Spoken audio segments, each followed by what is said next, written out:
America.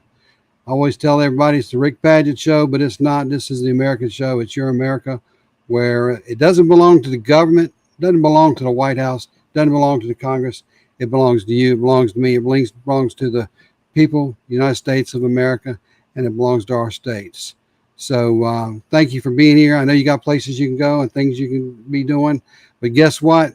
Electing folks is the most important thing you can do today. I said simply because it's the only way your voice will be heard. We can't sit it out, folks. We got too many good candidates, great candidates in different districts. And I want to introduce Mr. Alan Chester here for you. He is going to tell you who he is, what district he's running for, and who he's trying to unseat and get that district from. And we just gonna find out what's happening in that district, because it's like anything else. We got to get you to vote. But to vote, you got to know who you're voting for. Look at the issues. Look at the person. Don't look at the big money. Look at the integrity. So without further ado, Alan, thanks for being here. You want to tell us a little bit about yourself and your campaign? Yeah, I know we've been trying to get this on the schedule for being flexible with my schedule. I really appreciate you on that. I'm Alan Chester. I'm a combat veteran myself. Worked in the. Thank you for your service, by the way. Thank you, my honor, my pleasure. As a police officer in the town of Nashville, that's actually why, as to your viewers, I was just at a national department. So, brothers and sisters that are still wearing the uniform, and so I guess you wanted me to get into. I'm running.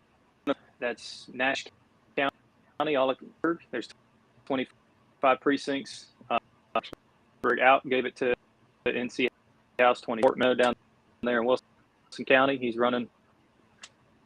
And so I have viewers that are watching from Nash County, 1 in 5, or actually 1 in.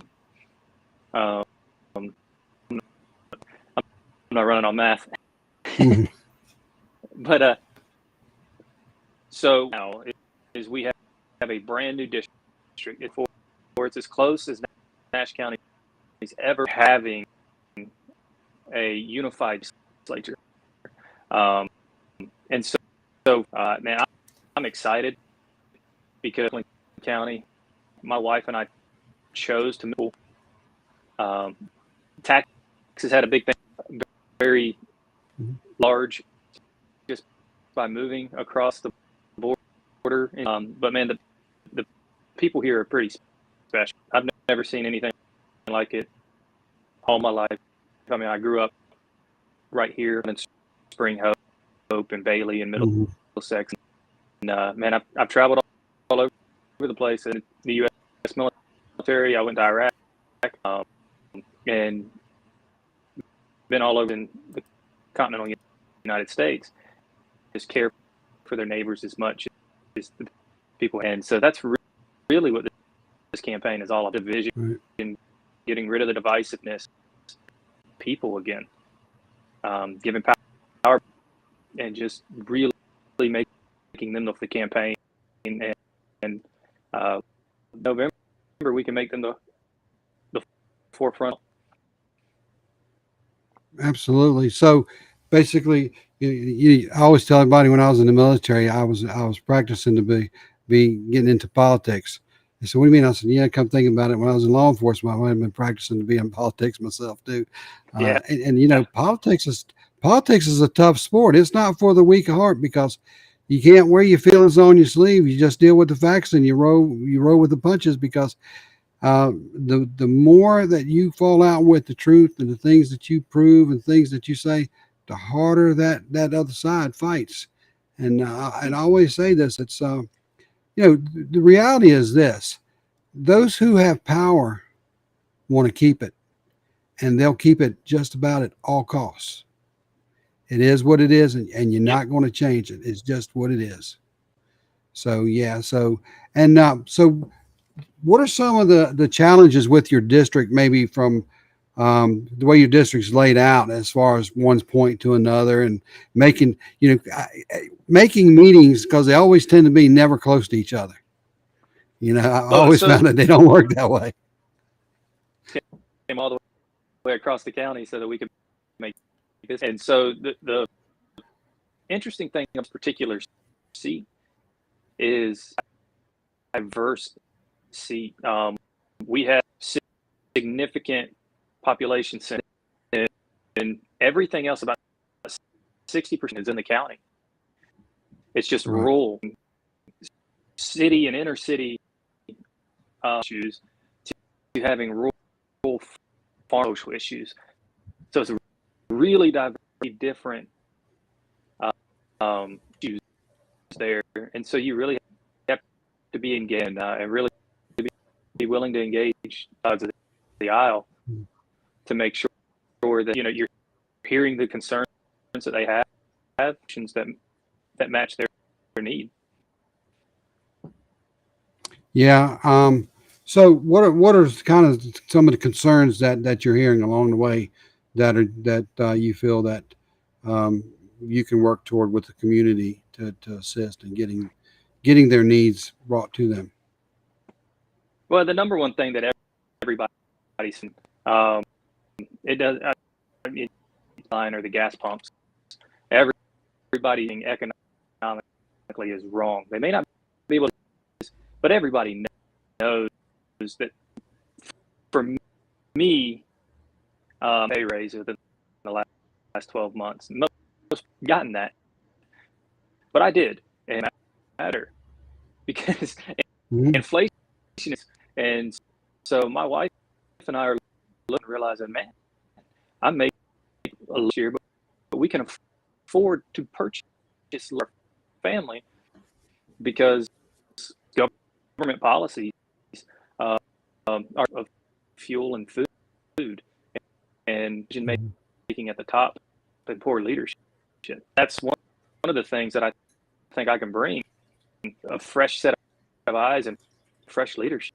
Law enforcement or my current role, 3 different sectors of the economy, of being leading people to success. Yeah. And does the military help prepare you for those roles, you think? Yeah, I think in the same way. I mean, it's disciplined. You back and forth and worry. I like to joke and say, hey, just blame me. Now that I actually find a solution, and let's fix this. So I think that comes from being in law enforcement. It's oriented, seeing a problem, knowing that get caught, just argue about, well, I don't like that. Doesn't help anyone, continues the problem and continues suffering. And so really, as adults and as leaders, feelings and do what we can simply because we can.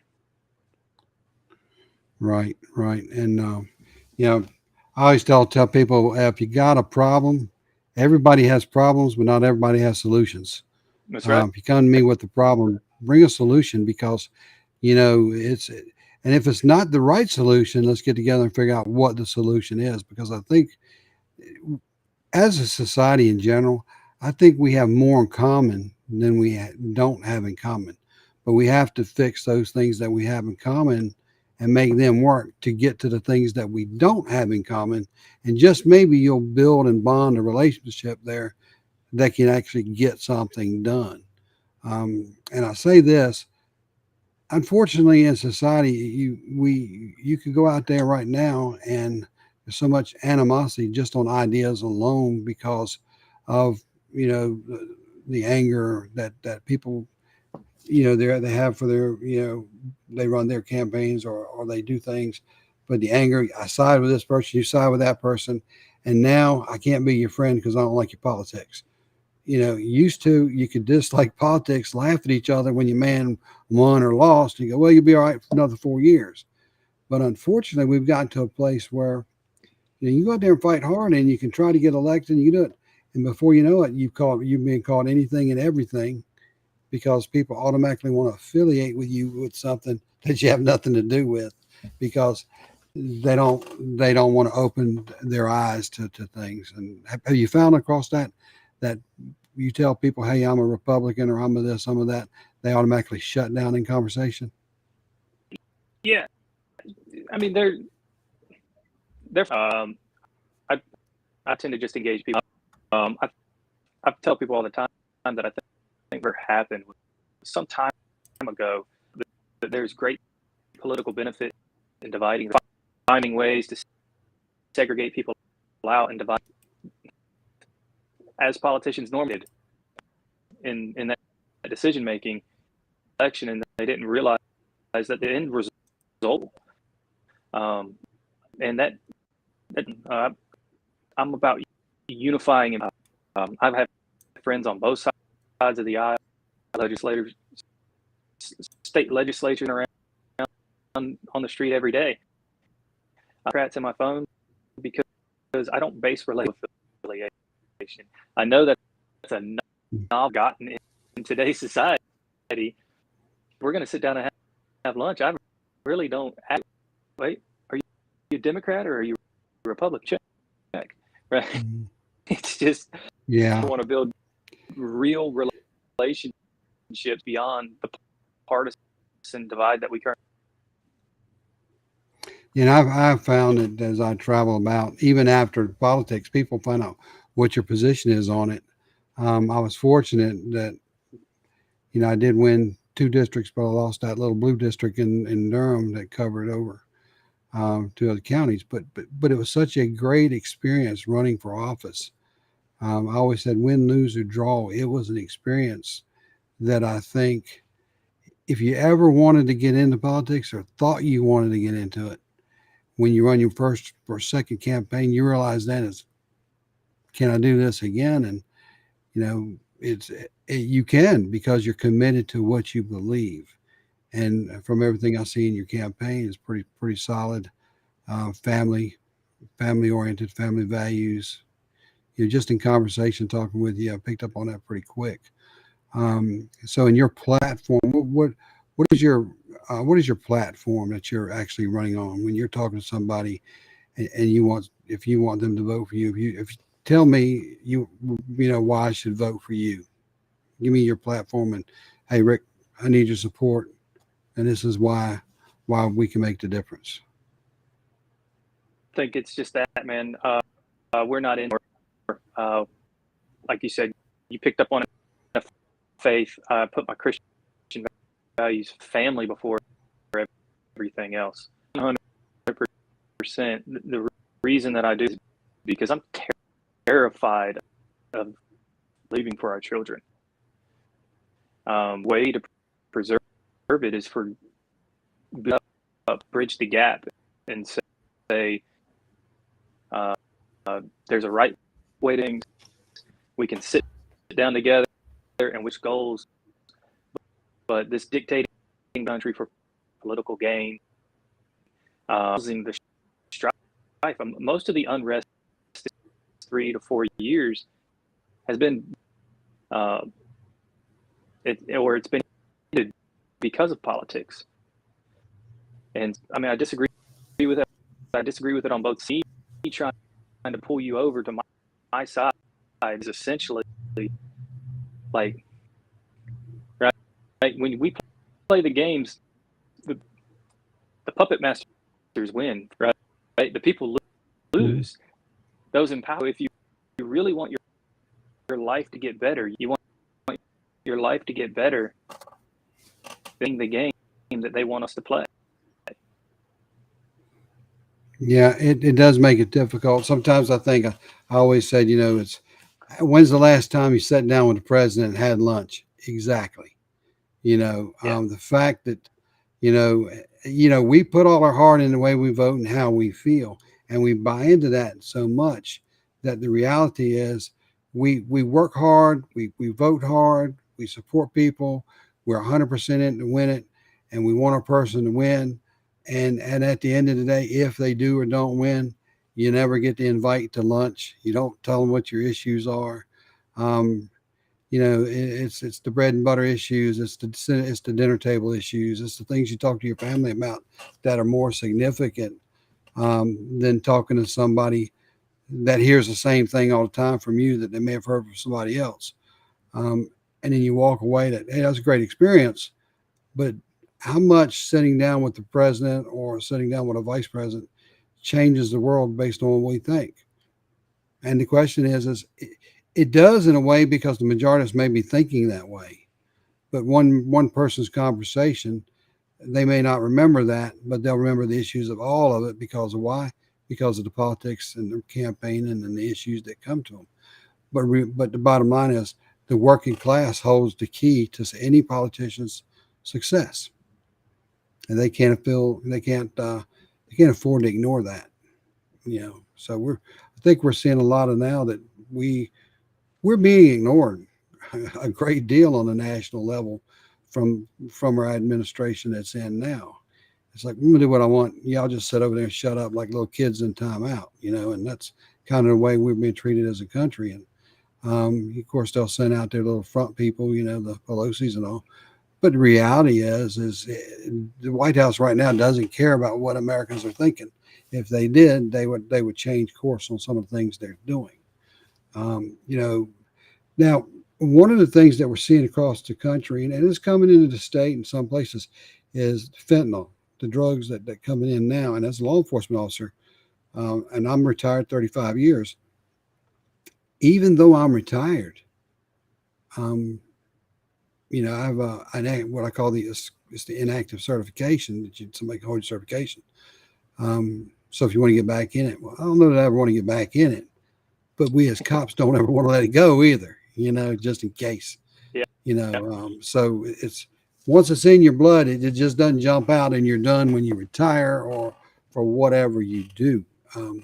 So with fentanyl coming across the border like it is, and we know 73,000 as of April, 73,000 people have overdosed for fentanyl, and it's bringing it to the streets to America's children, and it's coming to all the counties in North Carolina. It's not going to stop in the cities. What are your thoughts on how we deal with that as a state? Well, as a state, I mean, you two perspectives. You look at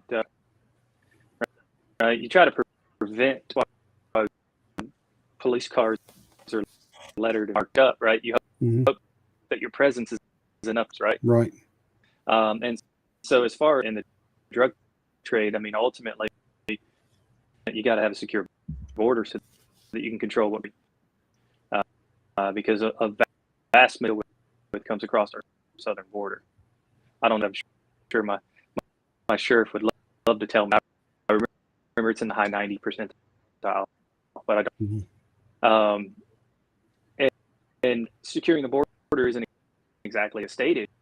At the state level, well, you do that through restriction on the interstates. Ultimately, you do it through informants and doing sting operations, stuff like that. So we really have to focus on enforcement and making sure punishment fits the crime, and we're catching these guys, catching it in trans to the end user.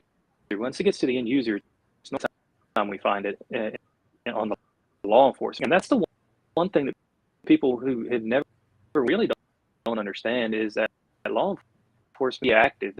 There's not, because the violators are so many, opportunity to be proactive too much. That's why you see the Facebook post and you get the big drug seizure or something. That's a proactive move, and it's not because resources or 911 calls are still coming in. At the state level, we have to ensure that our department, municipalities are partially funded, and they get all the support. Yeah, funding is key. Funding is key. And I think it's how serious do our politicians really take it? And I think, um, unfortunately, it's going to take several of them being hit with the tragedy in their own family to make them realize how dangerous this place has become and how dangerous our United States president has made it by a complete open border and then basically falsifying every statement through anybody who represents him, and then him not having the courage to stand up for his mistakes. And I say that, and I hate to say that about anybody in a leadership role, especially when our own country is allowing the drugs to kill our own children, and we don't have a leader in the White House that really seems to care about the bread and butter issues and the table issues, and he just cares about how he looks when he walks, so he don't look bad, and only thing he cares about is can he finally get off the stage. He doesn't. He first came into it, he gives you a 2 hour press conference. So, oh wow, that was great. If you figured out whatever he was saying in between everything else he wasn't saying or saying. So many times I felt like I was watching a scene from Saturday Night Live. Is this really a joke on America? Did we vote? Did this guy take office on April Fool's Day? Because what the heck were we looking at? And it's just become very embarrassing. Somebody said, "Well, I feel so sorry for him." Well, I don't really feel sorry for him because he knows what he got himself into. But in the same sense, the people that are propping him up on the jukebox are okay with it. And all thing we can do is hope that things will change in this next election on every single level, because we need that in every single level. We've got some strong leaders across the state. We got one right now that probably going to be running for governor. And he's when he's heard, people know he's there, and he doesn't back down. And I think he's a fine example of strong leadership. I actually see him sitting in the White House one day. I really do. And that be a loud noise for the world? That would be You know, a sight. yeah. He'd be my VP first, or if he wouldn't be the president if I was running, he'd be my VP. And I can't help but think he'd be on somebody's list come campaign time. But the reality is we need leaders who have strong moral characters, who are willing to step up and step to the people who wish us nothing but ill, who want to destroy our country, who want to tear down our country, and who believe that our Constitution is only a suggestion. They believe it's an ever-changing document. And if our Constitution was an ever-changing document, can you imagine what we would be looking like now? We're fighting off people now that want to just think they can walk in and change it, just at a whim. And of course, they can't. But the executive orders these presidents have, sometimes they feel like they can override the Constitution and do what they want to do until the court listens to it. And I'm surprised that even with the makeup of the Supreme Court we have now, I think we've had some very weak decisions when it comes to our Constitution. Of course, the left will tell you that they were great decisions here and there, but they could be so much better. And the only thing the left would like is to be able to tear the Constitution up and burn it. I mean, Nancy Pelosi showed you that night in the State of the Union address, what she thought about what that was. So, the whole thing is, we need leaders. We need people like you running. We need people who know the community, who know the people out there, who work hard to get elected. And it's where the boots meet the ground, the rubber meets the road. And I always applaud any law enforcement officer who gets in it. Because I used to tell everybody, I'm running because in a situation that I'm running for, who better to make law than the person who enforces the law, who has to take that option, who takes that and they know from the start to the finish what that outcome was and how it was applied. You can create all the laws in the world, but unless you apply it, see it applied, know how it's applied, and follow the way through, you don't know you have no clue what you're really doing. You're putting some words on paper, and that's it. So, I applaud anybody that runs, and thank you for running, because I can tell you it is a tough. You got running for office and having a family. That is the greatest magic act that there ever will be. Is because it is difficult. You still got bedtimes. You still got bedtime stories. You still got schools the next day, and in school. So I was watching some of these things in the schools recently, and you know, uh, we all found out a lot during COVID when we were having homeschooling. And I think for as bad as COVID was and all the things surrounding it, some people agree with things. I have my personal opinions on it. Everybody has their personal opinions on it. I can tell you, um, I do feel like the government did overstep their bounds in many, many cases. I think Florida had it right. I personally think Florida had it right. Everybody else had it wrong. Florida had it right, and some of these other places had it right. And their economy, even locally, was booming the whole time. They didn't stop. And look at them now. I mean, short of the hurricane and everything, but you can't blame a governor for a hurricane. As people yell, well, climate change is a religion to some folks, and when you look at that and you think, wow. So if a hurricane became because of climate change and all these vehicles and all this smut and all this pollution, and yet they were having hurricanes 2,000 years ago, what were they driving then that caused all the climates to go crazy? Um, the 40 days and 40 nights, that wasn't climate change. So No, I think well, I mean, yeah, climate, but it wasn't human act. Well, kind of activity too, right? yeah, it wasn't because somebody didn't. Yeah, it wasn't because somebody didn't clean out your chimney and started the car. So and climate change for so many people have become such a money making uh, proposition. What's the deniers? It's the claimers. It's tough. Do I think it's Issues okay to recycle? that Absolutely. Do I think these things go? Do I think it affects the climate that much? Might affect some of the land space a little bit, but what are they going to do with all them electric powered batteries when they're no good? Ask Florida how them electric batteries in them cars are working now. So just don't know. well, that's what even with the if that's what you want to label it. Problem with as a as an issue that needs to be fall within society. Hey, yeah, you're pointing out a problem. Where I think that they fail is with their solutions are atrocious in most cases. Change is the one. Like, all right, so we can say, all right, we need to do better at taking care of our. There's no justification for into the market that's market ready, and that with the Green New Deal, trying to force down everyone's throats. Mm-hmm. The technology is evolving to years.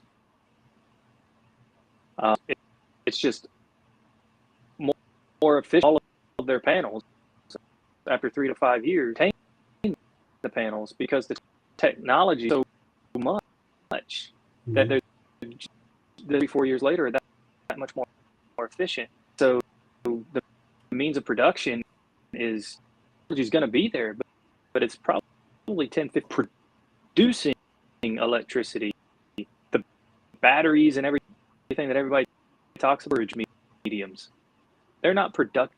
Electric vehicles and the only means that is traditional fossil fuels and the nuclear clean energy. It's the cleanest of them all for some reason. Hydro, and we're not hydro because it's considered an old technology power for a lot of stuff. Right. But we're not being hydro. We're pushing everything, which seem to be the furthest to petroleum products and fossil fuels in the market. And by no means am I an expert on this. But the experts within the market agree that not from this being able to replace fossil fuels. If we were to continue to phase it in, do what it's supposed to do, what it's designed to do, we would be running mainly on green energy or some form of covered yet. Right. How forcing us to do it in the next 10, some people want. It will economy to the point where, as we currently know it, will not exist. I mean, imagine being told government, "Hey, lights out 8:30," Oh yeah. and they mean literally lights out production or the storage capacity to be able to. Yeah, can you imagine Newsom as president telling the rest of the country, okay, everything's done. No more charging your cars today. We need some more power here. So, hey, Dad, can I borrow the car? Yeah, you can get it in 6 days when it's fully charged. Okay, that's how that works. Because what I saw today, that it takes 6 days if you own a Hummer to charge your Hummer. It takes 3 days to charge your basic vehicle, unless you have a $35,000 power station in your garage, and then you can do it. And I'm thinking, who I'm gonna pay as much, and I say as much, if not more, but I'm gonna pay as much for the power station as the car. So, I did some search just out of research. I was doing some checking on how much these cars are, and Lord have mercy, I think the cheapest one I found was like $39,000, and it was just a basic box, And then you looked at the power stations and everything. It's, this is and I'm gonna say this to me is more about somebody putting money in their pocket on an investment somewhere along down the way. I think big business hooked in with some of the leadership. I think it comes. It's sad. It's down bad. to problem, and then they have a solution, but they never think through the consequences. Steps down the road. No. What crisis that they're trying to COVID? I mean, we've got the perfect just in the last 2 years. They had solutions. Think that there would be consequences to down for 8 months. There wouldn't be lasting consequences. There wouldn't be lasting consequences. Money and pushing it in. I mean, there were those of us that were cause inflation. Hey, this is going to encourage. Hey, this is going to cause labor shortages. Mm-hmm. We're told that we were fear monger. We were just trying to fool people and silence people from, and really, that's exactly. It's just 3 moves down the road, and I mean, we used to. Older generations would say, "Delay, do the hard work now, so that it gets easy." Have that reverse mentality now. We want it easy. Care how hard it gets later. Well, it's always quite one thing, and I mean, I'm processing about close to finishing a book I'm getting ready to put out there, and it's called From Black and Blue to Blue and Back, and it basically is a story of me growing up, and who am I? Who wants to read about me? You know what I mean? But what I think is what I've been able to really look at, and I've sent my book off to a couple of different publishers, and they always read the first 5 chapters, and they tell you whether you need to finish it or not. And I'm like, well, I'm gonna let them read the first 5 chapters whether I finish it or not, because at least get some opinions. And they were like, wow, this is a really great book, because it's not about you. It was about me. Somebody once said, it wasn't about you, it was about me too. So I think we all have enough about us that we've got so much going on. But then in the book, I also talk about, and I want to say I coined the phrase because I ain't really heard it yet, but if it gets famous, you heard it here first. But we live in, for our children, a fingertip generation. They are the fingertip pilots. They can sit anywhere they want to and have everything brought to them, and it doesn't matter what it is. I wake up in the morning, I go to the bathroom, I drink my coffee, but if I don't like that coffee, I just pop my little fingertips on my phone, and voila, coffee appears to the door. If I have a smart door, I don't even have to get my butt up off the couch. They'll bring it to me. Then I can tell you how much fun watch somebody bring the food to me. It's like if I want something this afternoon in some places, let me order from Amazon. Boom. You know, I think a lot of people were under the idea that Amazon was in New York and everything, every package left for one shot from New York to going everywhere and not going to the hubs. So when they were getting their things, they were like, wow, how did it get here so fast? Not realizing that Amazon had hubs everywhere, and boom, and what they were talking about drones.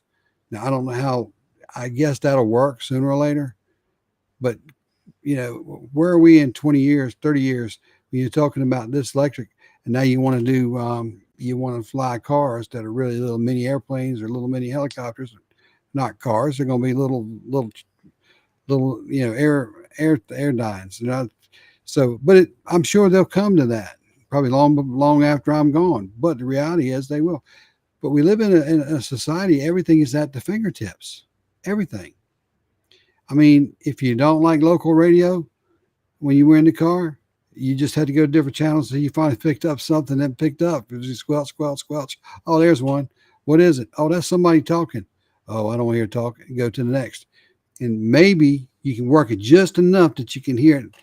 Same with the 3 channels. Now the kids, oh, I don't want to hear that. I got 400 channels I can choose from to listen and watch. And so that fingertip generation has really taken on, and your apps, people have really been able to make some money off of that. And hey, I'm not a hater. I don't hate them for it. If you can do it, do it. But I think it's kind of ruined some of our children and kept them from doing the basic reading, writing, arithmetic, and it's kept them from being out there and finding what the outside is about, and things that you can do outside the telephone or the Facebooks or things of that nature. So I think, with the technology of Facebook and the things that they can predict, and I say predict, they don't predict anything. They just steal the information from the backside and use it anyway. But there are technology that's taking over the world, whether it's Facebook or whoever it is, because you have an electronic print everywhere you go now. Your phone tells them, I'm here, unless you can figure out how to turn it off. People think, well, I just shut off my location. Oh, you didn't shut your location. You got to go deep into the phone and find all those little codes and keys, and then you might shut it off. Oh, I'll just delete it. No, you don't really delete it. It's just stored somewhere else where you can't find it anymore. So there's a lot of things that's going on with this. It would scare people, especially on the political side of things. Access to a pretty significant event. And at the event, you register as a campaign, and a couple of days after the event, call says, "Hey, we wanted to know if you wanted the people who attended that event, minded people, they attended this event, and I was fundraise off of it, whatever. They had data capture the event, so that they could tell you numbers, phone device makes, models, serial numbers on device. Oh yeah. They could tell you what they were Googling, they were visiting, and I mean, get down and figure out sharing social media videos, who was near you and took a picture. It was pretty scary stuff from my side. I don't like the invasion. And so for me, the political side, I mean, you can get really spend your money, and so it's pretty daunting at the same time when you start to decide what they're able to gather. Just they're already building those profiles on from a young age. Well, geofencing is the thing that they're doing everywhere, and I did it in my campaign, and I had them hit a couple places that I want to get my message. One was talking about mental health, so I went to Duke Hospital and had the geofencing pop with the biggest volume of people I thought I could get at one time at the most important, busiest time of the day.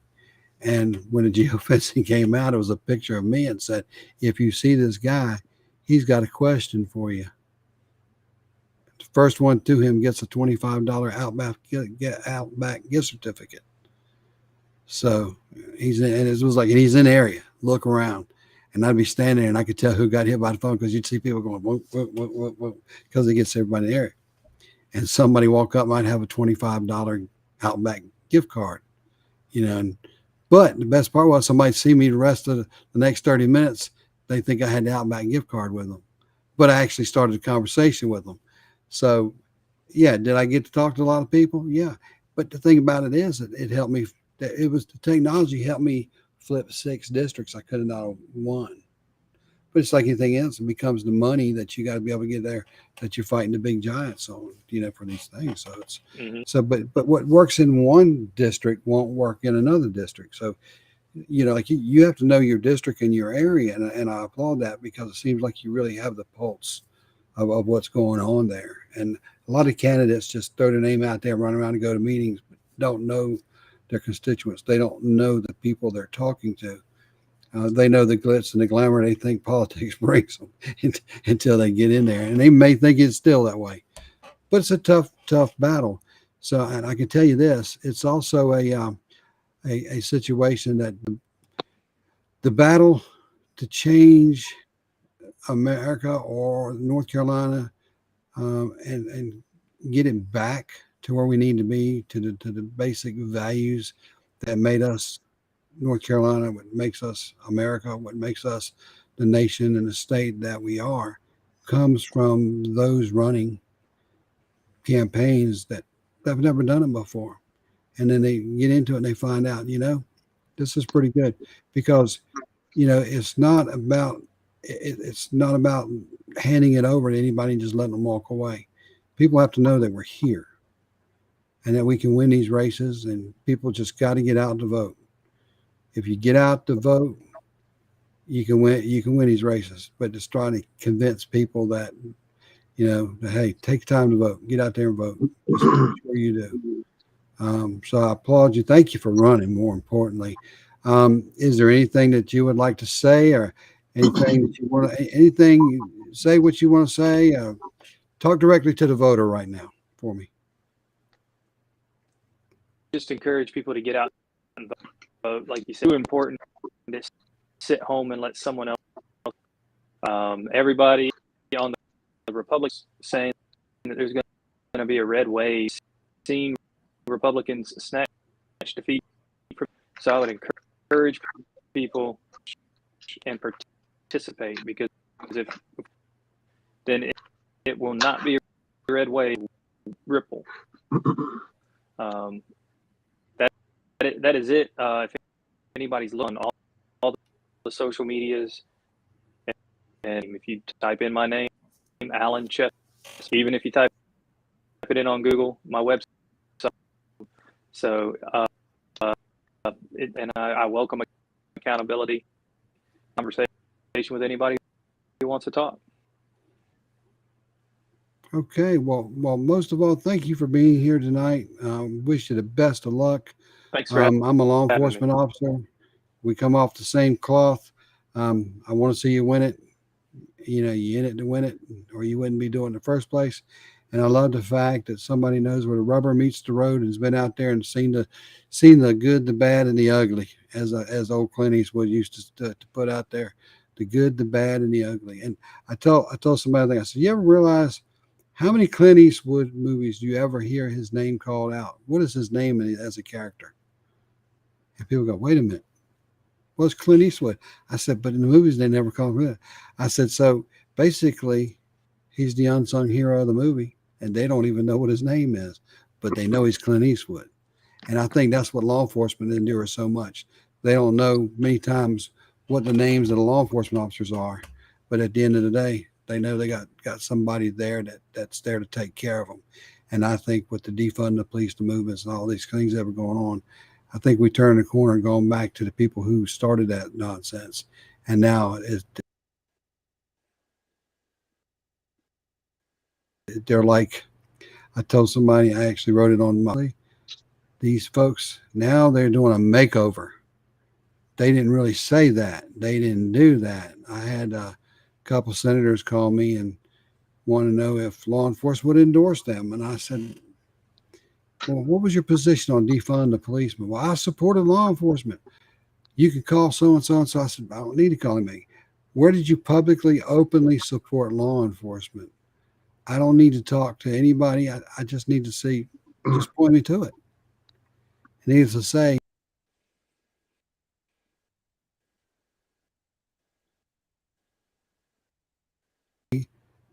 when they do that and they don't point you to it, guess what? What's the question to it? It didn't happen. So, if you want to defund the police, own it. Stand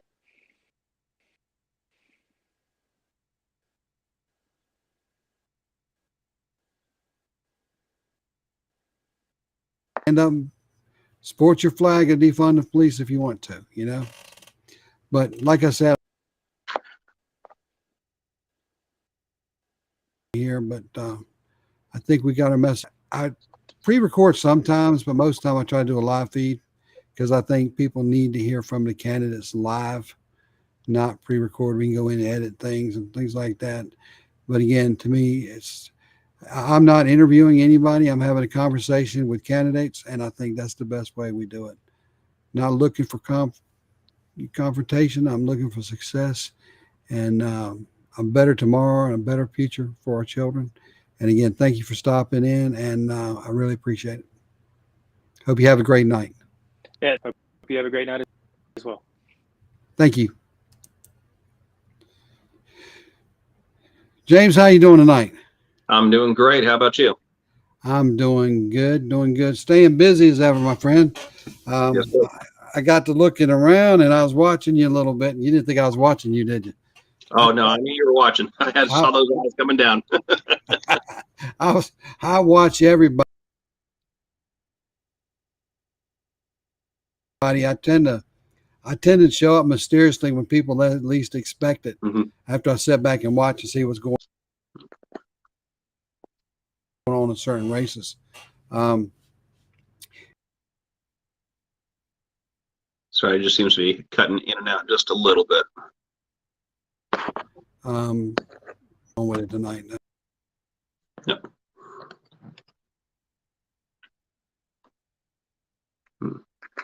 Figure it out. We'll check it out in a minute. But there's some. No idea. They must be doing work because of the storm that came through. They must be fiddling around with the internet. It does make it because I'm running sometimes as if it's a conservative show. They kind of spot check it, At least that's my story. I'm sticking to it. Everything is leading that way anyway. Yeah. So and I saw that and I thought, well, watching you, and asking the questions, and one of the things you said, well, why wasn't everybody invited? And I thought, well, it's because that's the way they do things now. It's you almost in your campaign before they used to invite everybody to come. It's this and that. But a lot of times these people do, even if it's the same party, it's like-minded because in the same party sometimes you're not allowed to disagree. But the reality is when you have a disagreement in your party, that's when you get the most success in many cases. Simply because you are listening to other ideas and new ideas. And, I always I love using Mark Robinson as the best example he is still not a politician. He is a working class man. He is a giant among men. Mm-hmm. He's toe to toe. He doesn't back down. He says what he means. He means what he says. But you know what? He is one of the most kindest people you'll ever talk to and speak to. His entire family's that way. He leads by example for North Carolinians, and that's who he is. So I always compare everybody else to him, which is a hard hard compare, you know, because you just Yeah, can't do they it. should. But that's a shining example. They used to say the shining example on the hill, talking about Washington, you know, the White House, and all that. But I'm thinking about the shining example in North Carolina for what we as whether we're candidates or whether we're voters. You're just as important as a voter as you are as a candidate. Yep. So having said that, tell me about what campaign you're running in Raleigh, and is it district? Is it at large? Who are you running against? What are your thoughts? What's the differences? Just give me your platform, and I'll yield to you right now. Okay. Well, thank you for all that. Definitely, Mark Robinson is a very interesting man and big shoes to fill. You know, if anybody ever wanted to be measured up to him, I've met the guy a few times, especially when he's came to Raleigh to give a few speeches here and there. Definitely want to hear what he had to say. You know, I've seen him on the internet. I've seen him on different shows, but that's only a glimpse of the candidate itself. But it's right up until you meet the guy and you shake his hand, that's when you get to know him. He's a great guy. Yeah. So about me, I'm running for Raleigh City Council at large. So that means anybody within the city of Raleigh can vote for me. There are 2 seats that are up for grabs. Raleigh has a mayor, 2 at-large seats, and 5 districts. So anybody in Raleigh, you can vote for 2 people on your ballot. There, I do believe, 7 in total, including myself. One of the incumbents is running again. The other one, Nicole Stewart, she chose to go on a different path, and I wish her all the best. However, there are a lot of other return candidates like myself. If my name does sound familiar to a lot of your viewers, it's because in 2019, a few weeks after I had signed up to run for office, the Army said, "Hey, we have got this great vacation deal for you. It's mandatory, but you're going to get lots of sun, maybe some fresh air, but you're going to Syria." So a few weeks, a month actually before the election, I get sent off to Texas to acclimate, and then I get sent off to Iraq, and I'm helping out with the Syrian mission. And then while I'm there, I have internet connection, and I see everything that's going on back at home. Now, mind you, this is 2020, and I'm seeing a lot of stuff happen that I just don't like. Right. Which brings me to the first part of my platform is safety and first responders in general. Every campaign that I've ever had, I've came out very clear in my message saying that I do support law enforcement and I do support firefighters. In the reserves, I have served with several guys that are either working for the Raleigh Fire Department or with the Raleigh Police Department, and I get to hear their stories firsthand of what they have to go through.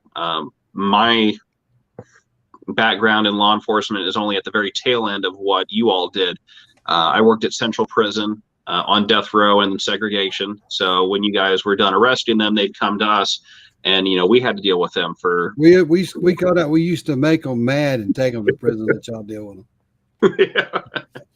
And that was my experience of dealing with criminals, and they say you can't really learn a lot in prison. If you're on one side of the bars, when they say that, they're talking about the correctional officers. But if you listen to a lot of these guys, they'll tell you where they went wrong.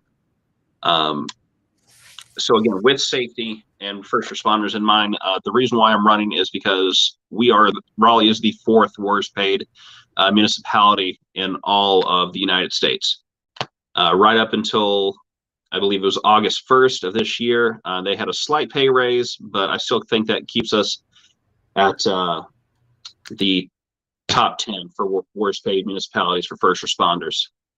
So what I propose to do is, I see your U.S. Army logo back there, so you're definitely familiar with the Army pay scale. Oh yeah.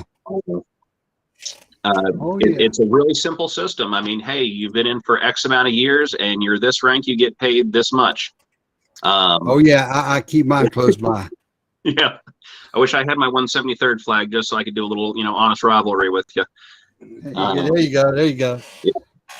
But Raleigh is experiencing some big problems, not just solely with salary, but it's also with pay issues. We have not just a toxic council, but we have pay compression. We have a lot of people that are doing leapfrogging. Frankly, from an Army standpoint, that just sounds nuts. Why don't you just fix it? I mean, we have good pay plans out there, lots of examples to choose from. So that's what I'm bringing. I'm bringing Raleigh the DoD pay plan, which, every branch has that. Hey, if you're, say, a firefighter or a law enforcement officer, one, and you've only been in for 2 years, okay, well, you're getting paid this amount of money. All right. Well, if you keep going in time in service, so more years, then you're going to make this amount of money, but you're going to stop at such rank. And then, obviously, as you go through the ranks, you're going to fit into that new peg. And it phases in as it goes. So yeah, and it fits a lot of that leapfrogging. Well, I think and pay compression has always been a problem in law enforcement. Because what happens is, and the people have been there 10 years, and as they want to recruit new recruits, they come in with a higher pay. But every time they bring in a higher pay, they don't raise the step levels up. They maintain those levels. So before it's over with, you get a man who's right here at this level, and then lo and behold, this guy's moving up. Boom, he catches him, and boom, as you said, leapfrogs up to the top. And this guy's been here for 10 years. This guy's been here for 7 years, and he's already passed him. Why? Because he caught the pay compression issue. Whereas before, these people, they never knew what pay compression was until they found themselves at the bottom. And I'm like you, I never understood why a city, and then why a city turn around has to pay somebody to study that they're being stupid. Yes, let me pay a surveyor to tell me that my ability to understand that I got to change the pay scale. And I'm thinking, hope nobody records that and says, here's Padgett saying he's stupid. Dang it, got him. So we laugh a lot on this thing because and when it's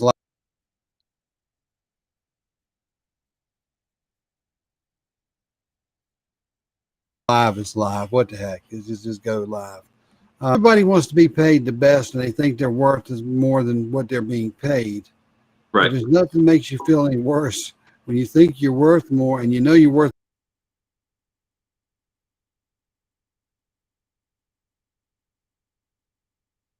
more than that guy because you've been here longer, and he's being paid more than you've been paid. So one of the big problems with that is we have 300 vacancies, so it's not just so you're working next to somebody.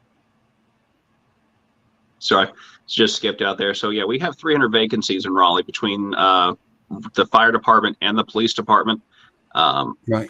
The one thing that sets me out from the other candidates on this issue is that I'm not denying it. We have 2 incumbents right now that are flat out denying that we have this many vacancies. I don't know about you, but when I throw batter into an oven, I don't call it a cake until I take that pan out of the oven.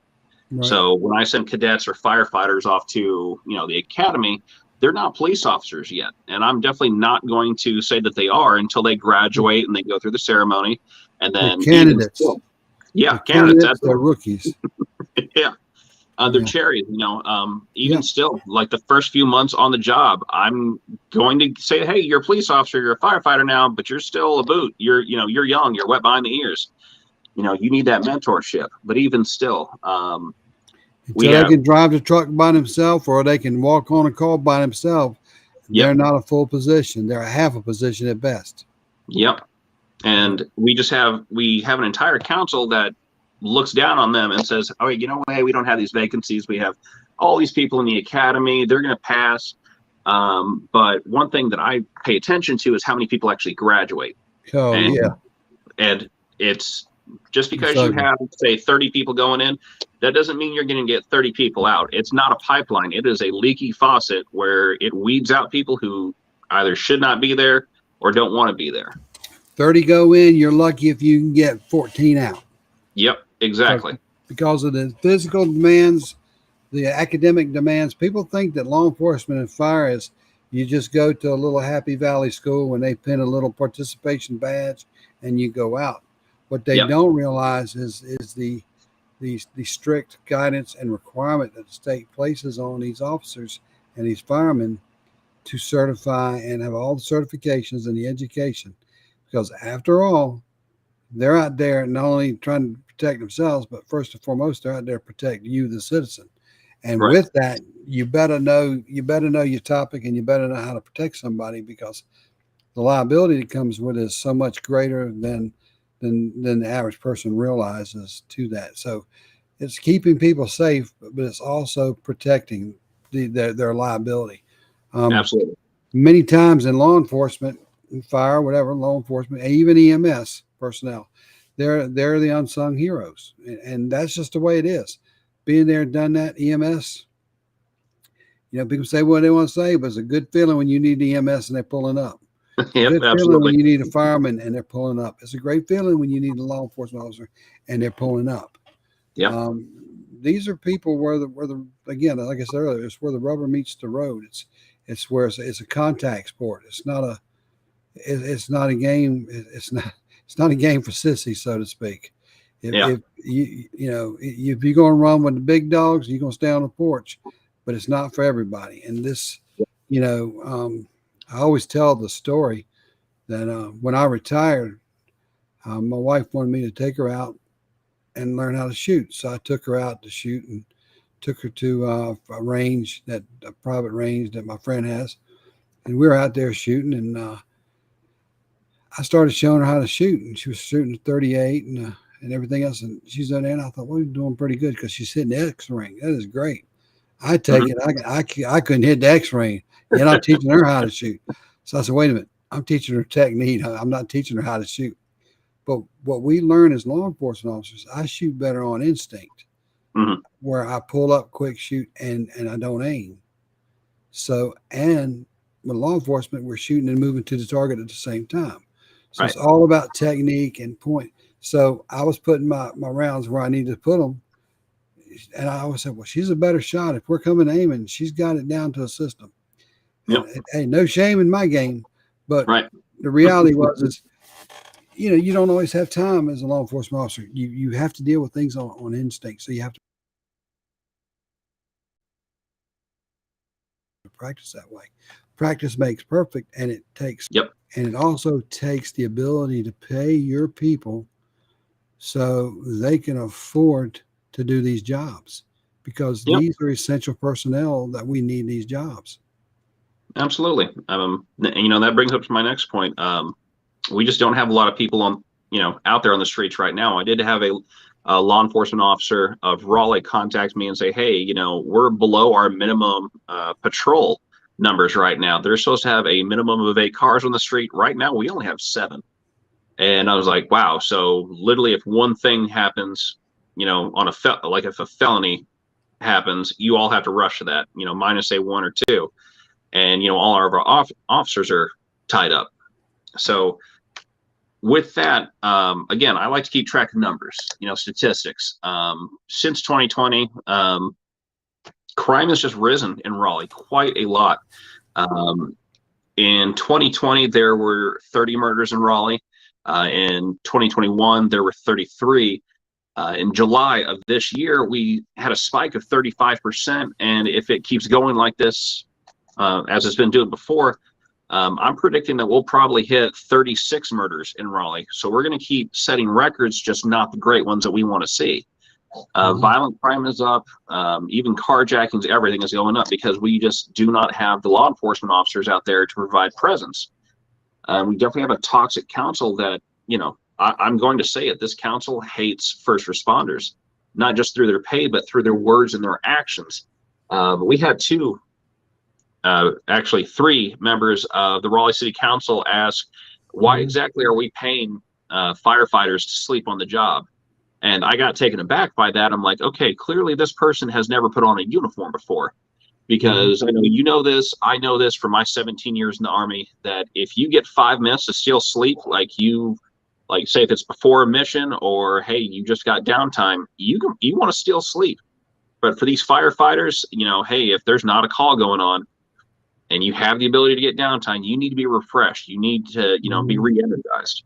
Oh yeah. To get there for that call. Same thing with police officers. I know that in EMS, hey, when it's downtime, when you're not actively patrolling, when you're doing paperwork, hey, you're on call. You're still on call. You still have to do your duty. But hey, maybe you need a 5-minute quick nap real quick to get yourself back in the game, to get you refreshed. But again, crime is going up, up, up, up, and we need law enforcement out there and firefighters to do their job. And that is definitely what I'm going to bring. Better pay, better support from the other side of the line, from the politician side, and to actually have their ear, because they don't have a voice on the council. They don't have an ear on the council either. Right. So, well, yeah, and I commend you for that. So now, from a law enforcement perspective, you seem to be hitting the ground running. It seems like you've covered your bases. I know as a law enforcement officer, I was always, if you were lucky, you get one or two politicians or somebody hear what you're having to say, and then they'll go up and fight. But trying to get the whole board into that is really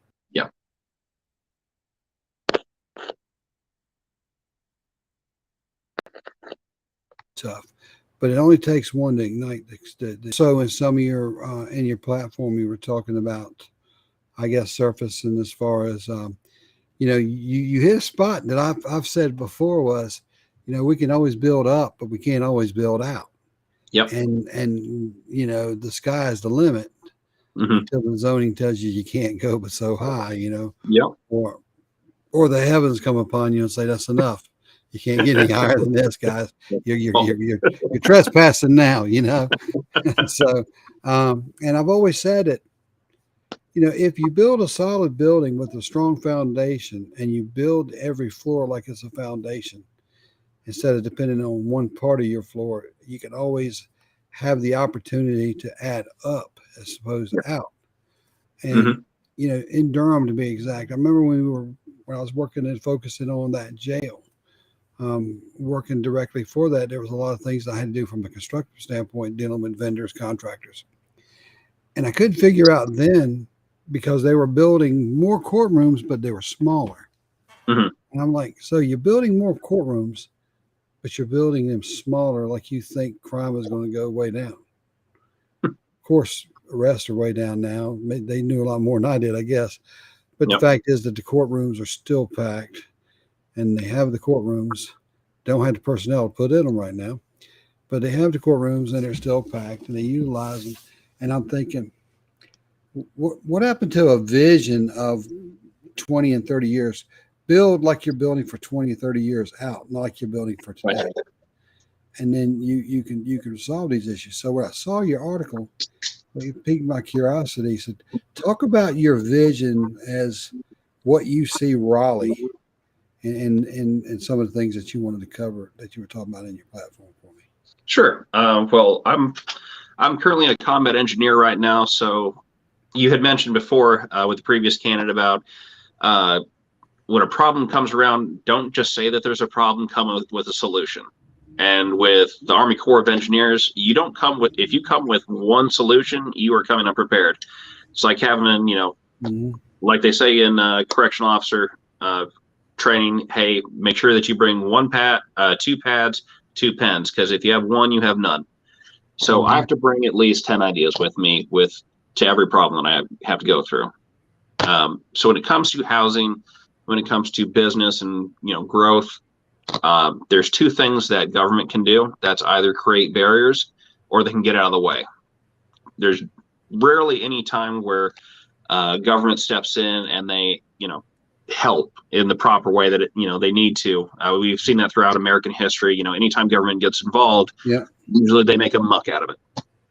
So, and as we've seen with Raleigh over the past, I want to say 2.5 decades, we've seen a lot of hindrance, a lot of brakes being pumped, either to keep it as a small city, as one of the prior city councilmen said, he wants to keep it a small, sleepy city. But that's just not where we're going. We have an ever-growing population, and I don't just mean in Raleigh or North Carolina, or I mean like the world in general. We have a lot of immigrants coming here legally and illegally. We have a lot of people still having lots of children. We don't have the population loss as we used to. So when I think ahead, I have to think 50 years ahead. Mm-hmm. I know that these buildings have to get higher. Raleigh cannot expand out any further unless we hostily take over another city or another town. So we have to go up, or down. Technically, I would love to see a lot of the parking structures removed from existence and put underneath buildings, so we can make room for more businesses. I want to deregulate housing and business as much as possible, because at the end of the day, I think you know what to do best with your land better than I do. And I certainly don't want to step in the way, because, now you not only will you not have what you want to build on your land, you'll also have a guy that you think is a hindrance, in office. So I know that small businesses need to recover. So you're saying you're not a fan of eminent domain? Correct. I want to get government out of the way of taking over your stuff, basically. I mean, that's my one libertarian part of my platform is, I want to keep government out of that sector. But James, what if I want a bridge to somewhere, or I want a road to somewhere, and you're in my way? All right. Well, you better have a lot of money, and you better have a very, very good silver tongue in order to convince me that I want to give up my property to you. Otherwise, as they say in North Carolina, go kick rocks. Yeah. I mean, you have to negotiate. I mean, it's what I have is not yours, and what you have is not mine. I do not agree with the progressive or socialist policy that what you have should be shared with everybody else. No, this property is a very, very, solid thing with me. What I own is mine, and I'm not giving it up unless I choose to engage in a contract with you where I'm going to sell you something. And I definitely want to see that put into force. I mean, into practical use with the Raleigh city government, where I want a business to be able to build taller. I want a house to, be taller, or allow for multifamily housing where an apartment isn't capped at 3 stories. Because we do have a housing crisis, and it's not just something that's sprung up over the past 2 years. It's been an issue in Raleigh for decades, because we decided to pump the brakes early in the past 2 decades, I should say, because we decided to slow down. Yes, we kept a lot of our history, but we also prevented growth, and now we're playing catch up, because all the houses that were able to be bought up got bought up. And with COVID happening and a lot of businesses moving in during that time, whatever housing supply we had before, it's gone. I came back from Iraq in 2020 with a massive tax bill. My house went from 140,000 to 210, and I really didn't get a say in the matter. And well, that was government telling you thank you for your service. Yeah, thank you for your service. Hey, now that you're back, we're going to make sure that you put that deployment money to good use. Well, then, you're a big fan of the 87,000 new armed IRS tax agents, then, I'm sure. Yep, they got 87,000 IRS agents, and they kicked out 60,000 soldiers. And unfortunately, I'm one of those people. July 1st, I was wasn't given my pink slip, more of a, hey, you're no longer allowed back here, so we're not kicking you out. We're just saying that you're not with us anymore. So just because of the COVID jab. And you'd mentioned before, people sticking to their morals and their beliefs.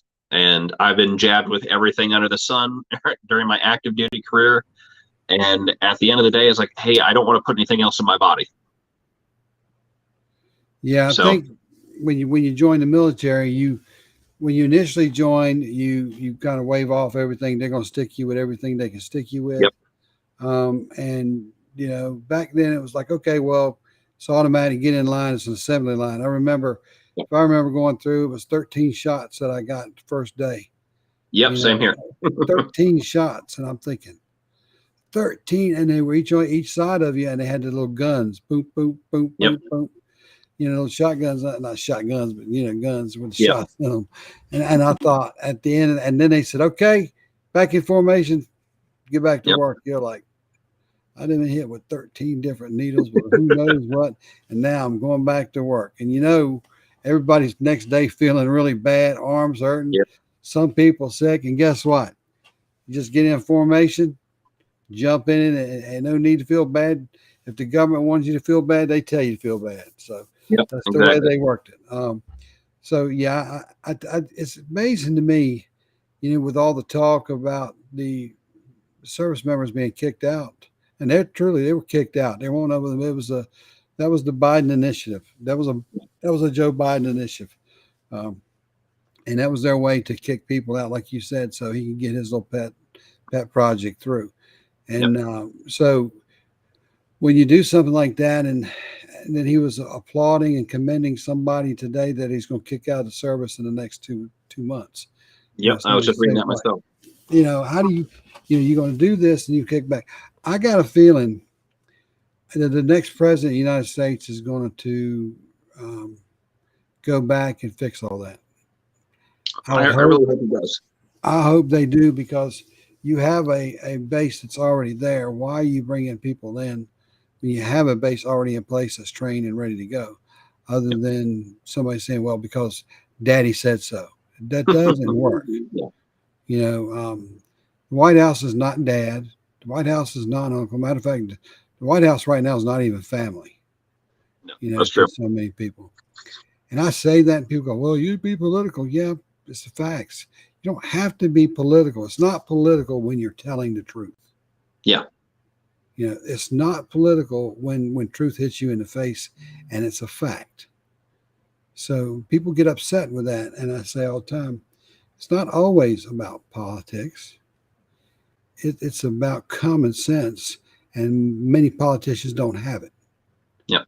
So I understand that. So, so moving on to, if let's say you're elected to at large seat, Raleigh City Council. Mm-hmm. And what is your vision for 5 years from today, from the day that you take office? What is your vision for Raleigh? My vision, I hope we have better paid first responders to boot. I definitely want to see a better housing supply.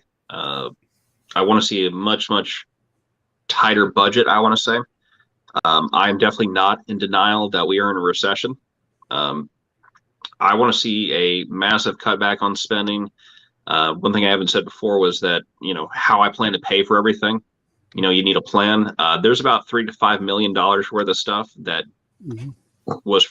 has frivolously gone through the budget, and I have gone through each line item. And that's just off the top of my head. I want to see a lot more financial conservatism go through. I just want to see a much more prosperous people, happier people, safer people. Just a greater city of Raleigh. I want our capital to shine, and I just don't want us to have the single progressive voice that it's had for a long while. I want there to be discussion. I want there to be opposing views, not just one party towing the line. Mm-hmm. Yeah, it's going to take a lot of, it's going to take a lot of teamwork. But I think so many times, in the process of what we do, before you have to get teamwork, you have to build the team that'll work. When you're talking about, building the team, the dream, and all this, the dream teams and all this, I think that's great. But you have to build a team to have a team. Yep. Because you just don't tell, hey, we're the team and we go, So it doesn't work that way. Yep. But again, it becomes a fact that if you work together, I don't care where you're from, what your differences are. If you can sit at the table and you can work together in a way that you respect each other, and you accomplish some things that you can agree on, at the end of the day, you do garner a lot more respect for that person because you see them as a different side, a different perspective. Problem is getting people to the table. Yep. Because a lot of politicians, it's about me, it's about me. What is the Toby Keith? I want to talk about me. Toby Keith, there you go. it becomes that for so many politicians. They forget where they come from. They forget that there's a working class of people out there that still get it, that are still facing the bread and butter issues, the mom Exactly. and pop issues, that are struggling each and every day to pay their bill, to make sure that they got gas in the car now. Yep. It's gas is up, bread is up, milk is up, eggs are up, everything is up. And Yep. and I tell you, don't kid yourself, because when the quote unquote inflation goes down in 2 years or whatever, 3 years, whatever it is, Yep.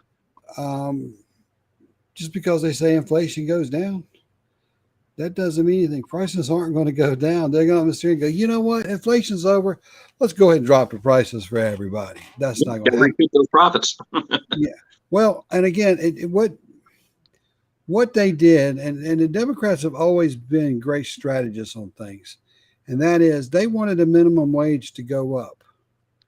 And the way they could force the minimum wage to go up on many of the businesses who couldn't afford the minimum wage to go up was to come up in a manner in which it had no choice, i.e. inflation, i.e. the gas, shut down, everything across that makes us strong, try to weaken the businesses by these decisions, in which you do one of two things.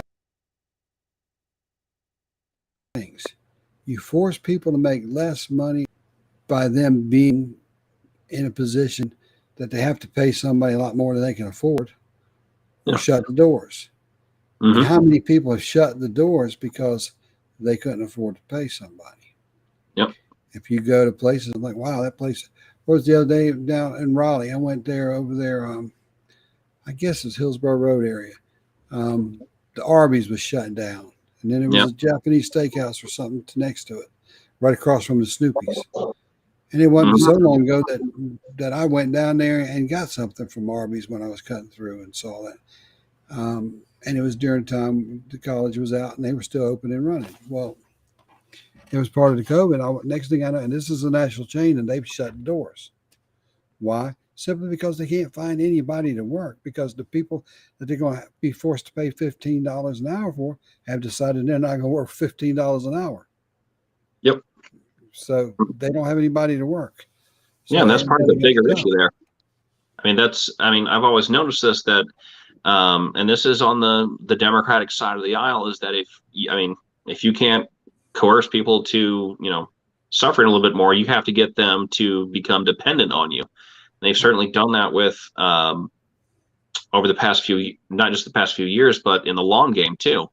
Welfare is, something that keeps, people poor unless you can get off of it. There's incentives to stay on it. During COVID lockdowns, our mayor decided that, hey, if you're a big business, you can stay open, but if you're a small one, you have to close. She went along with Roy Cooper on that one. And there was a lot of businesses that wanted to stay open that said, hey, we have people that can work. Why is it that Walmart gets to stay open, but we're a small grocery store? We provide all that stuff to the community. Why can't we stay open? And at that point, you had a lot of people employed. They were becoming dependent on the government for either cash, food, or whatever else. And unfortunately, a lot of those people are going to be stuck on that for a long time. And that's a really hard thing to get people weaned off of, is the government eat, unfortunately. Well, it's a cycle, one right after another, because of the dependency. Yep. Why go fish and catch fish when you can get your fish free? Right. The thing about it is, and I always say, when you look back to tough times during the Depression and things that everybody hated, I believe it was Wilson who was the president, all heck broke loose. And then FDR came in and started taking things and stepping up. And then he came out with the New Deal, and all these things created jobs and, paid people that, bottom line, the New Deal came out. It was it became part of that welfare. The government says, well, if people are struggling, we're going to give. And I get that. I understand it. But it gets to a point to where people do become self-sufficient. They can be self-sufficient, but refuse to. And I think it was I know it was Lyndon Baines Johnson said basically we need votes. And if we make people go back to work now, we can't get these votes. So understand, if you want to talk about workfare, if you want to talk about putting people back to work, you're going to kill your voters, because the people who are going to vote for you are the people who are dependent upon you. So when you open the door and you step out to the balcony, the peasants will walk their way up and you just throw them crumbs, but they love the crumbs that they're getting because it's free. That was the philosophy of the Lyndon Baines Johnson White House. And people did not realize what he was doing as free anything, but reality is it was a dependence that he was proud to disperse and put out there to them, and allow them to stay right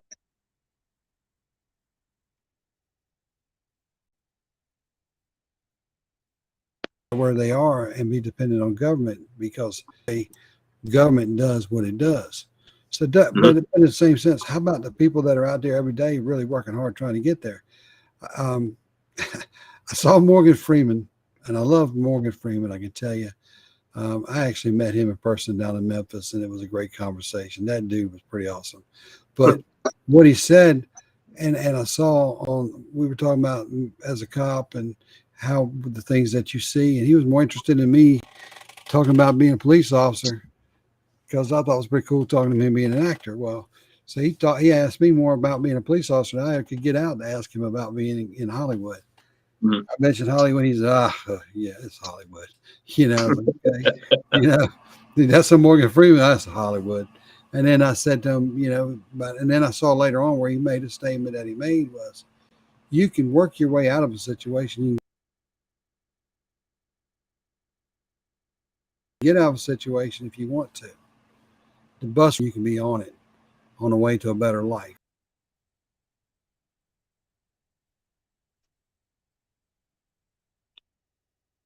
You don't have to recycle that generation through. And I do understand that for the most part. I always want to see them be successful. And, but we have to start teaching people as a party or a group how to get out of that, and giving people hand ups and not handouts. Yep.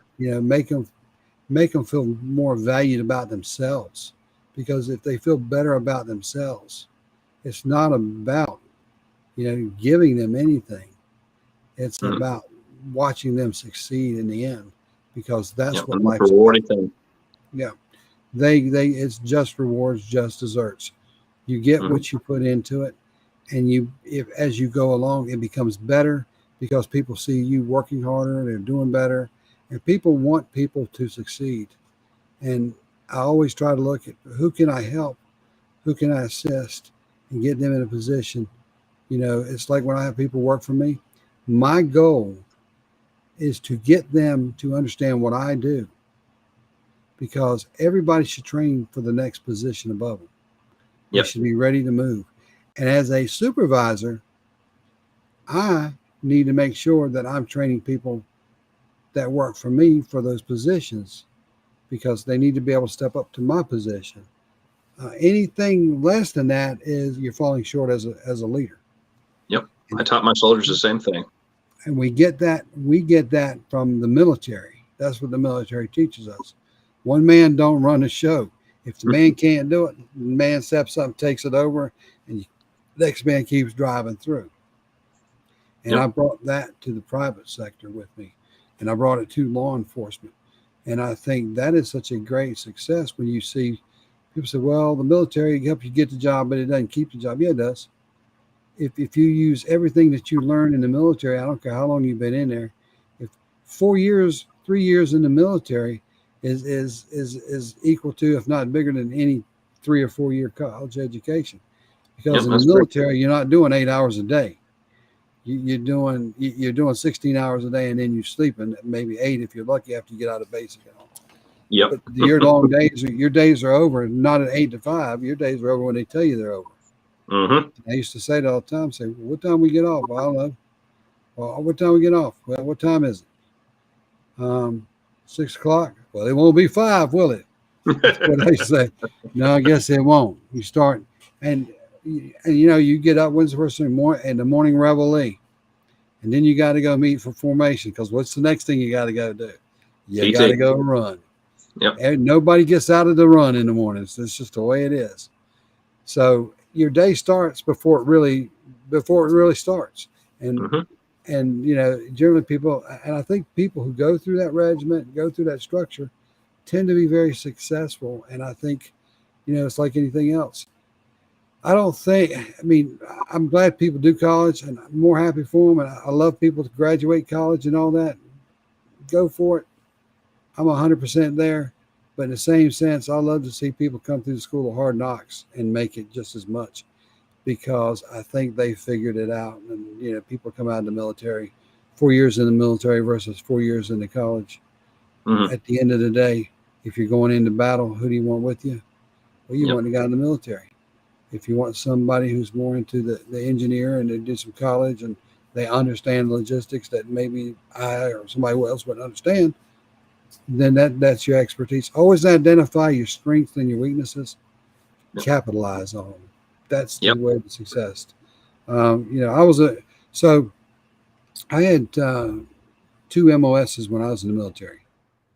One was I was a surveyor. I was the artillery surveyor. Mm-hmm.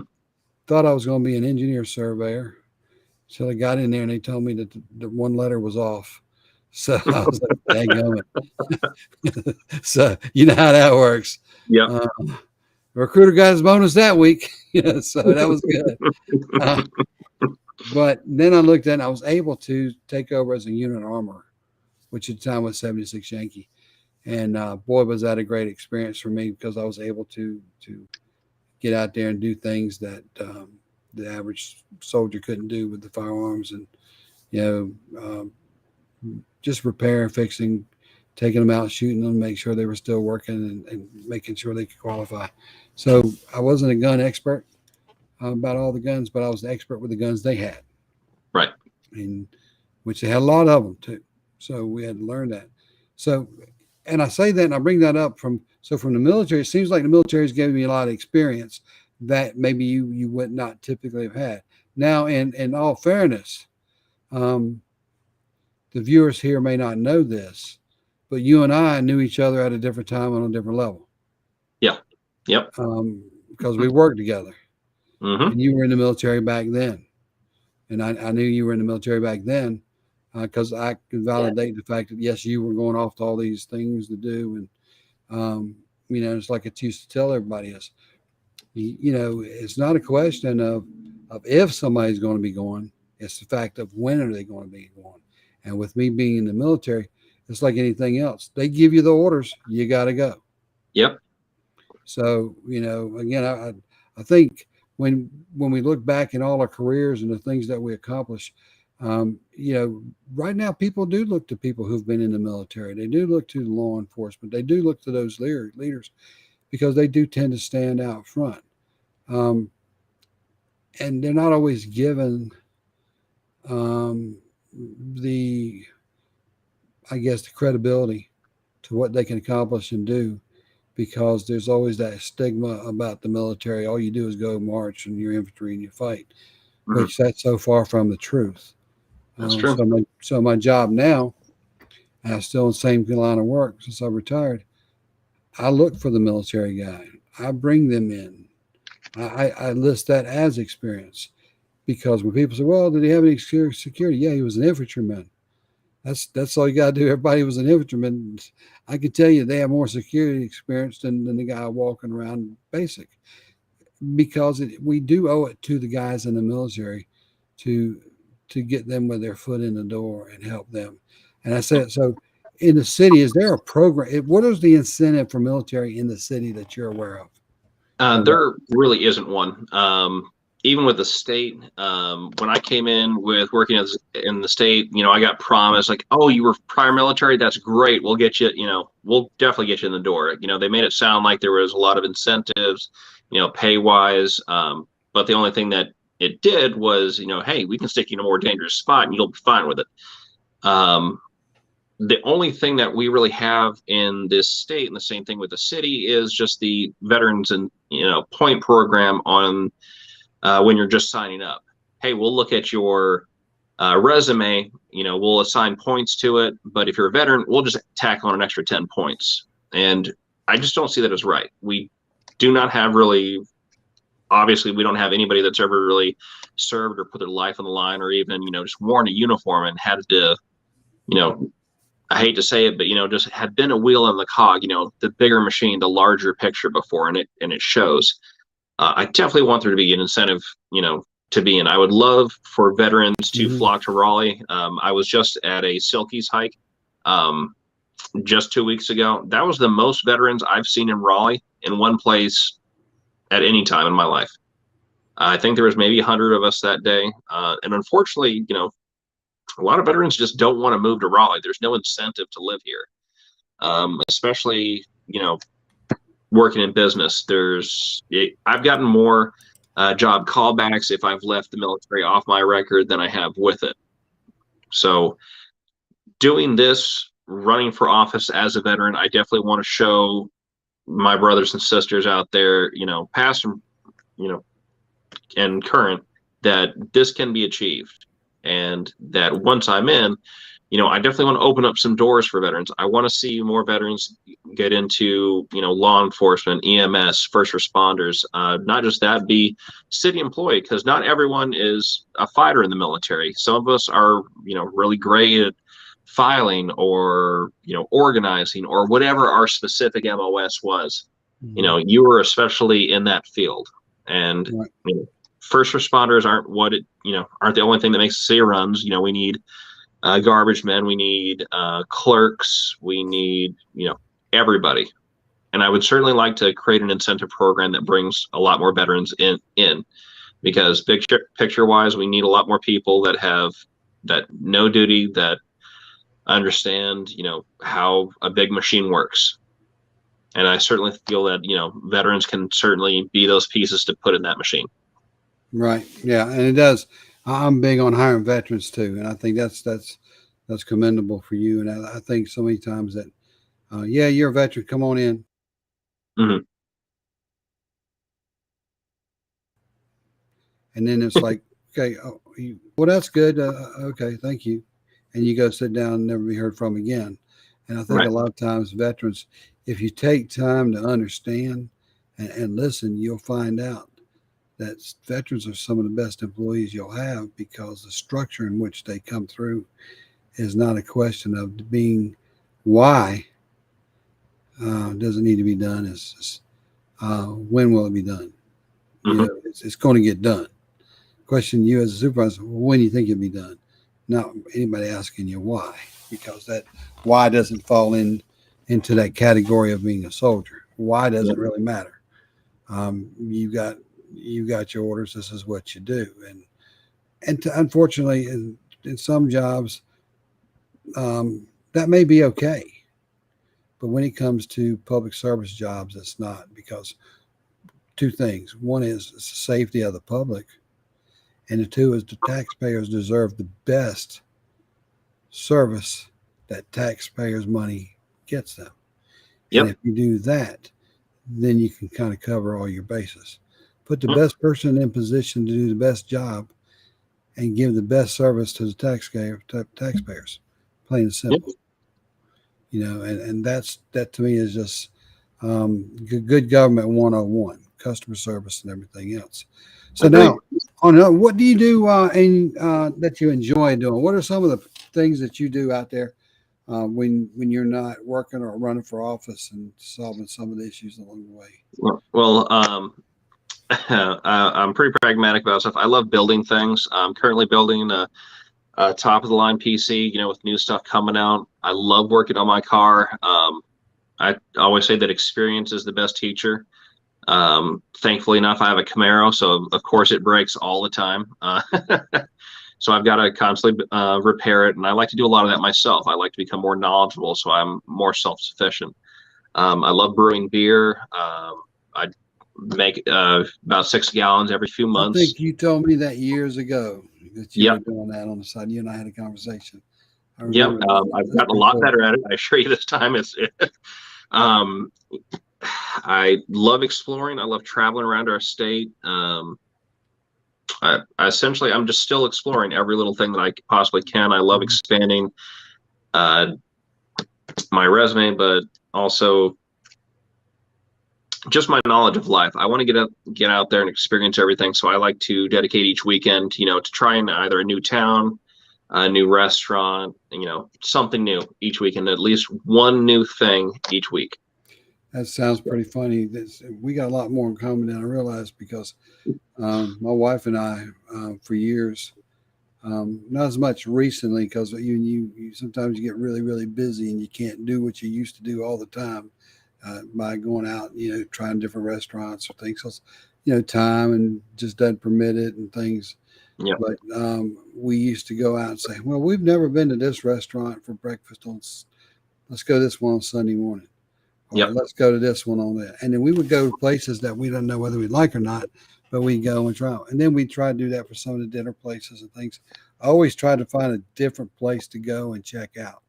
Yep. See what we like. So give us an idea of what we could go and what we can do and some of the things. So that was always cool. Do you ever do any recreational sports or recreational things? I used to. I always encourage everyone to get out and do the state park passport. So I used to play sports. I used to do hockey, football, back in high school. But I mean, now being airborne for so long, that takes a little toll on your knees after a little while. Oh yeah. So that's where the state park passport comes in. You get to see if you see every single state park within the state. You get rewarded for it, but you also get some really good views out there.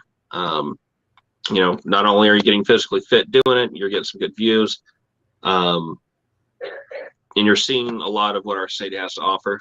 I love doing that. I love staying fit. I'm trying to get into hunting now. I do build guns every once in a while. If I need a specific gun for a task, like if I want to go hunting for boar, I'll have a short barreled rifle. If I want to do long range, I built a nice long rifle for myself. Mm-hmm. Definitely something I want to get into is hunting. As a vet, I have my nice little card says I can fish and hunt, for the rest of my life, as long as I have that nice little gold card on me. There you go. Yep. So you brought up about firearms and everything. So I assume that the Second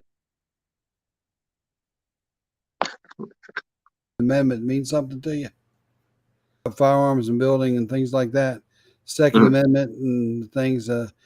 So you don't think the Second Amendment is just a document that we throw out there? It's a real deal, huh? Yeah, I mean, I'm an avid constitutionalist. I actually keep one of these guys with me wherever I go. That's my larger pocket Constitution for when I have my big suit on. Yep. I got one in my pocket and them all my different suit coats, but I always keep in our defense. It talks about it too. We the people. So, it's kind of funny that you think that my granddaughter was looking through the book, and of course, a lot of it was over her head. She's 10 years old, but she would look at it and she would Fifth Amendment and this amendment, and she wanted to know what an amendment was. And I thought, okay, well, let me, I hope I can give her the correct definition because I know what the amendments are. How do you define what an amendment is, when it asks you? So it was pretty cool that we could do that and have those conversations. Of course, it bored her because of 10 years old. It took about 20 seconds to explain it, and she was on to the next topic, But yeah, I do fully believe in the Constitution. Like I said, I'm an avid constitutionalist. I believe, your free speech is fully protected. I don't care if it offends. There's one thing that I absolutely hate that comes from sometimes on the right, but a lot more on the left, is dangerous speech or anything but free speech. If they call it anything else, there is only free speech, or as Ben Shapiro likes to say, there are two types of speeches. There is free speech, and then there's speech you don't like. Yeah. you can say whatever you want. I don't care if it offends me. If it gets me, angry, then hey, then that's just something that it's going to do. I do not want to stifle, anybody's thought. I don't want, your expression or words to be hindered, especially from government, like sometimes our city council here does. And going into the second, I would love a lot more people to have guns, be knowledgeable of them, to be trained on them. Your rights are, are something I truly believe in. I want them to be absolute. I want, I would love to be the vanguard of constitutional rights here in the Raleigh City Council, because sometimes those are tested.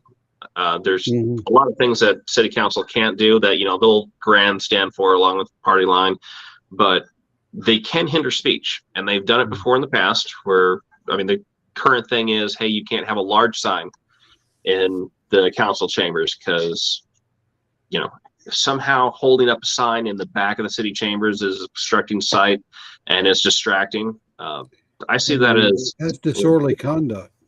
Yeah. Everything's disorderly conduct. First Amendment move. If you're sitting in the back, I'm not going to be that stickler like our mayor is and say, I don't want to see those signs. I'm definitely not going to tell the police officer that's in the room, hey, this guy is speaking out of term, or I don't like what he's saying. Please remove him from my chambers.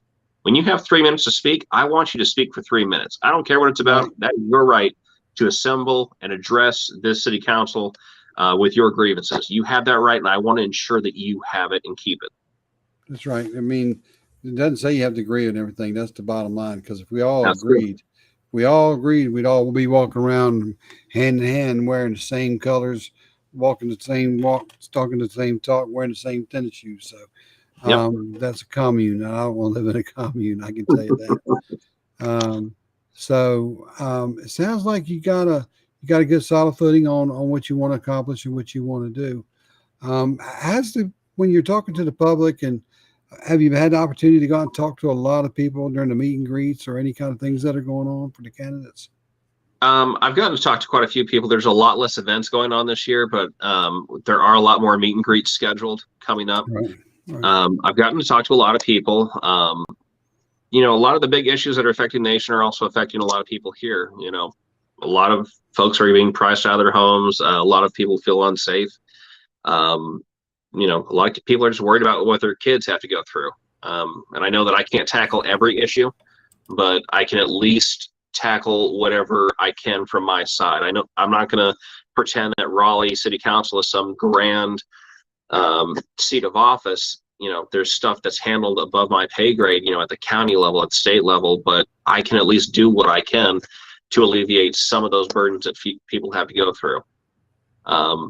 And one really giant hooking point that I get a lot of people on, because I know child education is a huge thing, especially for a lot of parents, is, I hope my kid, can make it through school. But I am going to be donating half of my council pay for Raleigh seniors who go into the trades or the STEM field. I would, college isn't for everybody, but the trades sure are. You don't need to be the brightest bulb in the bunch to be a plumber. As long as, you're mechanically minded, or at least you can, pay attention to your trainer or, the master plumber, and you can learn from him or her, then, hopefully they can turn, you can turn out a better tradesman as well.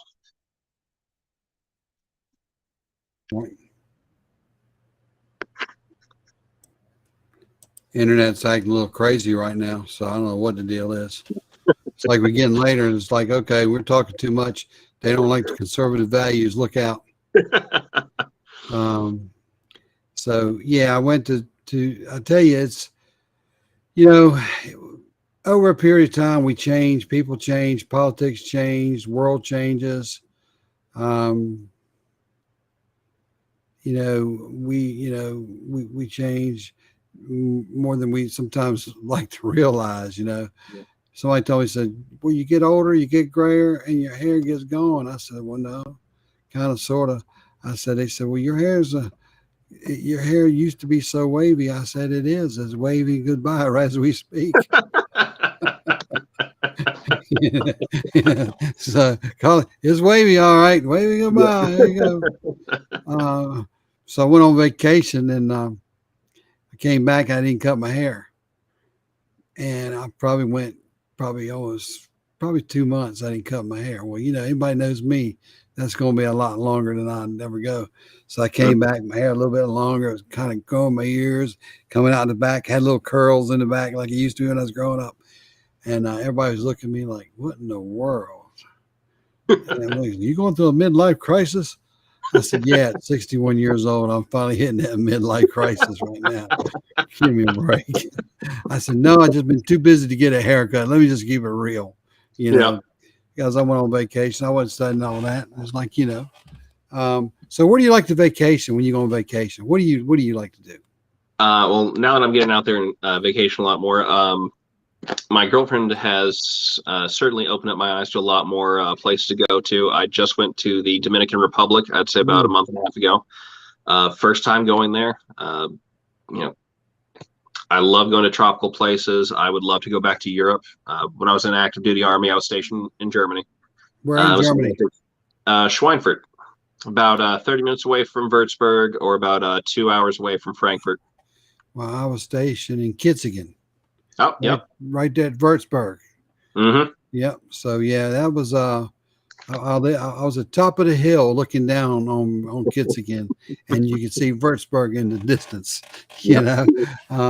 Beautiful place. Germany is a beautiful place. I was there back in blah blah blah that day. Did the internet go out when I said that? So anyway, I was in the military. I was in Kitzingen back in 1982. So it's been a while. It's been a while. But you do, when you go across the border and you go across the seas and you see the differences of the countries, you realize they're beautiful and all things to go on, but you always you're comfortable with. But it sure is nice to go over. I would like to go to Germany to visit. What I learned about the train system over there is that when they tell you they're going to leave at 2:01, that doesn't mean be dragging your right foot in the door at 2:01, or you won't have your right foot at 2:02. Because they don't care. At 2:01, they're leaving. You're either in or you out. There's no in between. You're going to be there. Well, James, I appreciate you coming in. Like I'm coming in, but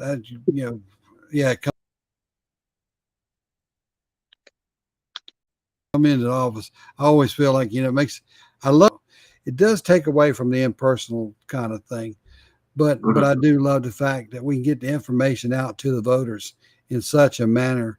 And it's one of these things that you can always re-record it, play it out, and keep it going, and share it with your friends and through your campaign websites and things like that.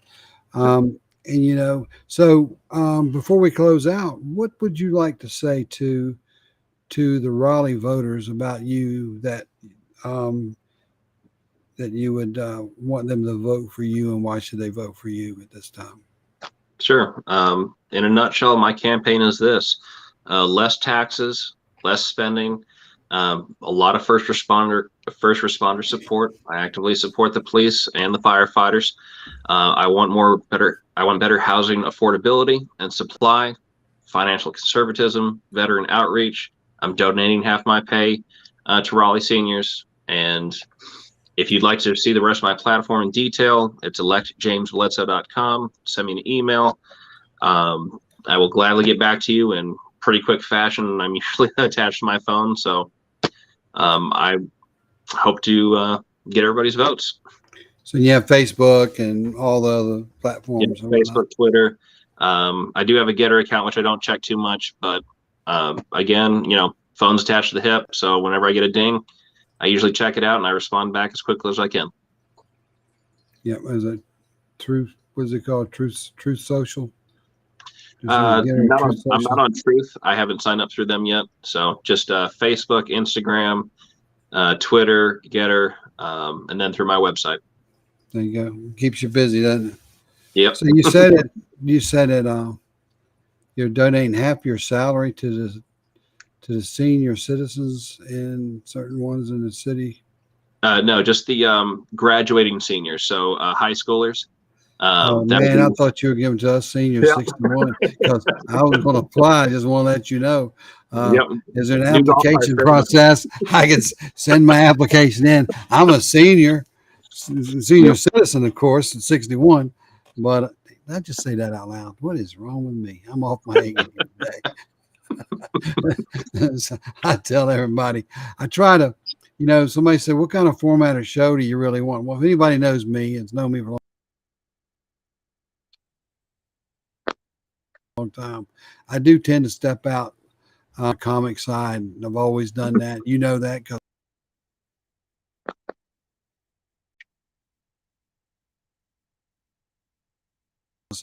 I would say some of the craziest things work so serious all the time. I think laughter can just what divides us is what laughter puts us together.